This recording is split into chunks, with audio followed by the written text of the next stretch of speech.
13 महीने कबल पाकिस्तान में नो कॉन्फिडेंस मोशन कामयाब हुई और पीडीएम की हुकूमत कायम हुई। इसके बुलंदोबांग दावे ये थे कि पहली जो पीटीआई की हुकूमत थी उसने पाकिस्तान में बहुत ज़्यादा मुआशी मसाइल पैदा कर रखे हैं, महंगाई कर रखी है, और हम आएंगे और महंगाई को ख़त्म करेंगे, मुआशी मसाइल का हल करेंगे और पाकिस्तान जो डिफ़ॉल्ट के घड़े में गिर रहा है हम उससे भी इसको बचाएंगे।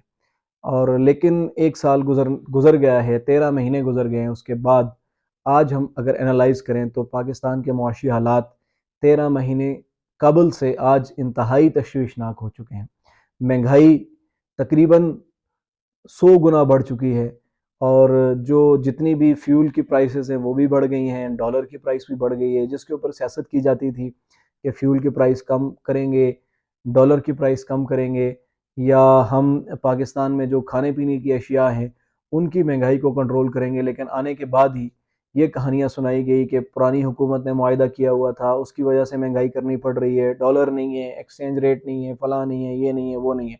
और एक वज़ीर ख़जाना साहब तकरीबन 6 महीने तक मुख्तलिफ़ किस्म की असातीरी दास्तानें हमें सुनाते रहे, कभी IMF के हक़ में, कभी किसके हक़ में, कभी किसके हक़ में, और महंगाई का एक अफरीत अवाम के ऊपर डालने के बाद वो रफू चक्कर हो गए। और उसके बाद एक और वज़ीर ख़जाना साहब आए जो ये कहते थे कि मैं डॉलर को 200 से नीचे ले आऊँगा, मैं तेल की कीमतें सस्ती कर दूँगा, ये हो जाएगा, वो हो जाएगा। लेकिन उनको भी 6 महीने से ज़्यादा हो चुके हैं और वो अब बेबस नज़र आते हैं। और दूसरी तरफ पुराने वज़ीर ख़जाना साहब तमाम मसाइल का हल निजकारी को गर्दानते हुए मुख्तलिफ़ किस्म के सेमिनार्स में ये बता रहे हैं कि अगर आपने इस मुल्क को ठीक करना है तो आप बेच दें, PIA को भी बेच दें, बिजली कंपनियाँ भी बेच दें, और जो रेलवे है उसको भी बेच दें। उनके नज़दीक तमाम मसाइल का हल बेच देने में है। और जहाँ तक ये जो बेच देने वाली सोच है, अगर हम इसको एनालाइज़ करें तो एक वक्त ऐसा आएगा जब ये सियासतदान, ये लोग जो लीडर्स हैं, ये हमें ये कहेंगे कि आप अपनी जान भी बेच दें, इस मुल्क को भी बेच दें, तब जाकर आपके मसाइल हल होंगे।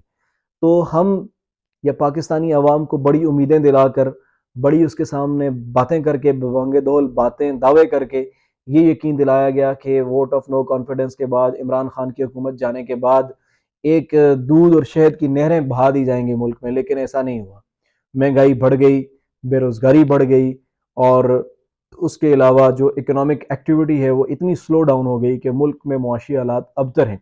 अब हर रोज़ आए रोज़ ये कहानियाँ सुनाई जाती हैं कि हमने डिफ़ॉल्ट से बचा लिया, फ़लाँ मुल्क हमें पैसे दे देगा, IMF दे देगा, ये हो जाएगा, वो हो जाएगा। लेकिन जो बेसिक स्ट्रक्चरल चेंज की ज़रूरत है हमारी मईशत में, उसको करने के लिए कोई तैयार नहीं है। जो बुनियादी मसाइल हमें दरपेश हैं हमारे मुल्क को, उसके ऊपर कान धरने के लिए कोई तैयार नहीं है। और आजकल बुनियादी मसाइल से नौजवान की तवज्जो हटाने के लिए एक नई चीज़ मिल गई है 9 मई के बाद, वो अपोजिशन को क्रश करने की है, वो PTI के ख़िलाफ़ रास्त इक़दाम करने की है। और तमाम हुकूमती वज़रा और जितने भी मशीर हैं और ख़ुद प्राइम मिनिस्टर, उन सब की ये दिन रात कोशिश है कि किसी तरीके से इमरान खान को रास्ते से हटाने के लिए गैर जमहूरी ताकतों के कहने पर उसके ख़िलाफ़ क्रशिंग प्रोग्राम शामिल किया जाए। और अब उनकी ज़िंदगी का एक ही मकसद रह गया है कि किसी तरीके से PTI को क्रश किया जाए, इमरान खान को रास्ते से हटाया जाए। बाकी मुल्क के मसाइल, मईशत के मसाइल, समाज के मसाइल कहाँ हैं, उसका किसी को कोई परवाह नहीं है। तो ऐसी सूरत हाल में जब हम इस चीज़ को एनालाइज़ करें तो पाकिस्तान में इक़्तिदार की हवस में मुब्तला जितनी भी सियासी पार्टियाँ हैं, जब वो अपोजिशन में होती हैं तो आवाम को सब्ज़ बाग दिखाती हैं। वो कहती हैं कि हम हुकूमत में आकर दूध और शहद की नहरें बहा देंगे, लेकिन हुकूमत में आने के बाद वो ऐसे नॉन इश्यूज़ क्रिएट करती हैं कि जिनके ज़रिए से आवाम की तवज्जो को बटाया जाए। कभी उनको अपोजिशन के पीछे लगाया जाए, कभी करप्शन का नारा बेचा जाए, कभी चोर चोर का नारा बेचा जाए, कभी गद्दारी के सर्टिफिकेट बांटे जाएं, कभी दहशतगर्दी के नारे लगाए जाएं, ताकि जो हकीकी पाकिस्तान के समाजी मसाइल हैं, मुआशी मसाइल हैं, उनकी तरफ नौजवान की तवज्जो ना जाए। और ये सारी जमातें नौजवान के जज्बात को, उसकी हिमायत को और अवाम की हिमायत को अपने इक़्तिदार के लिए इस्तेमाल करती हैं। इक़्तिदार के मज़े लूटने के बाद वो अपोजिशन में जाकर फिर नए बयानिए बनाती हैं और दोबारा से इक़्तिदार में आने के लिए कोशिशें शुरू कर देती हैं, और अवाम की हिमायत को महज as a pressure tool use करती हैं, ताकि वो प्रेशर बिल्डअप करके गैर जमहूरी ताकतों को अपने साथ मिलाकर इक़्तिदार हासिल किया जा सके। इसके अलावा अवाम के हकीकी मसाइल से किसी भी जमात को कोई सरोकार नहीं है।